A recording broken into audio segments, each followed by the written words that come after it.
Ngayong araw nga pala mga kabuyot ay bibili nga po pala ako ng mga materyales para sa washing ng aking baby lalabs darling. Yan nga po pala ako bumili sa may Renit Hardware. Malapit nga lang po pala dito yan sa amin. At syempre ang may-ari nga po pala niya mga kabuyot, ang kaibigan natin na si Mami Cap Aidan, dating kapitana sa may Kalapakuan.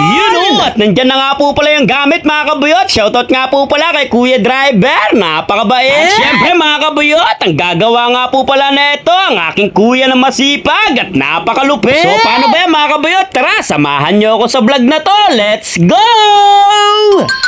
Team Buyot!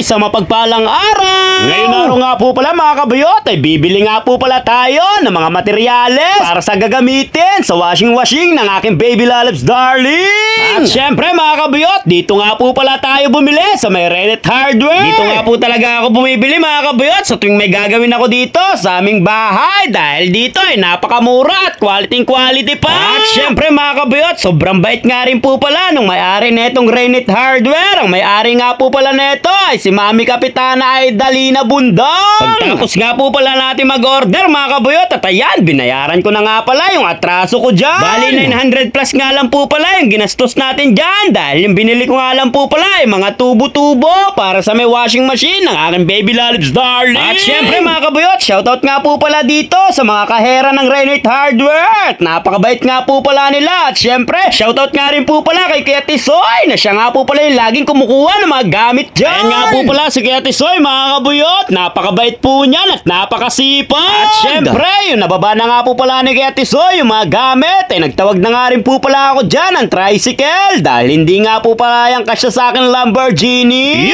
At daladala ko nga po pala dyan ang aking Lamborghini. At syempre, nag-arkilala lang nga po pala ako dyan ng tricycle. At shoutout nga po pala kay Kuya 4043 ang kanyang body number. Isang mabilisang transition nga po pala mga kabuyot. Nandito na nga po pala si Kuya, at nandito na rin po yung gamit na binili ko.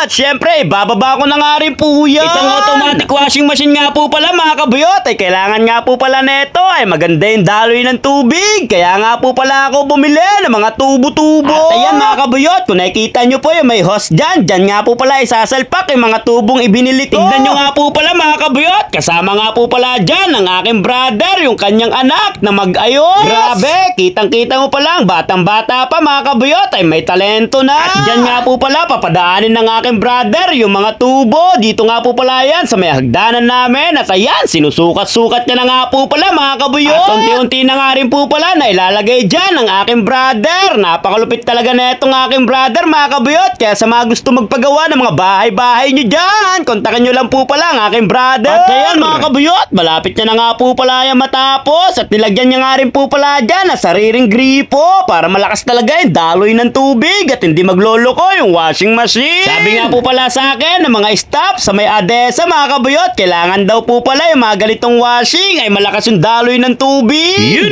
Pagtapos nga po palang gawin ng aking brother yung gripo dyan mga kabuyot, ay gumawa nga rin po pala siya dyan ng tubo para sa may drain. Para kapag nag-drain nga po pala yung washing machine mga kabuyot, ay diretsong bumabagsak yung tubig doon sa may baba at hindi na dito sa may yero. Abay, napakalupit talaga na itong aking brother mga kabuyot. Ang lawak-lawak ng kanyang isipan pag mga ganyang trabaho. Kaya kung ako sa iyo mga kabuyot, kung may sira yung bahay ninyo, ay kontakin nyo lang to aking kuya. Let's go! At ayan na nga po pala yung washing machine mga kabuyot. Tinasting na nga po pala yan ang aking baby lalabs darling. At napakalupit talaga. Di na mahirapan ang aking baby lalabs darling na maglabas. So paano ba mga kabuyot? Maraming salamat nga po pala sa mga nagla-like, share, and follow ng aking page. God bless you! Team Buyot!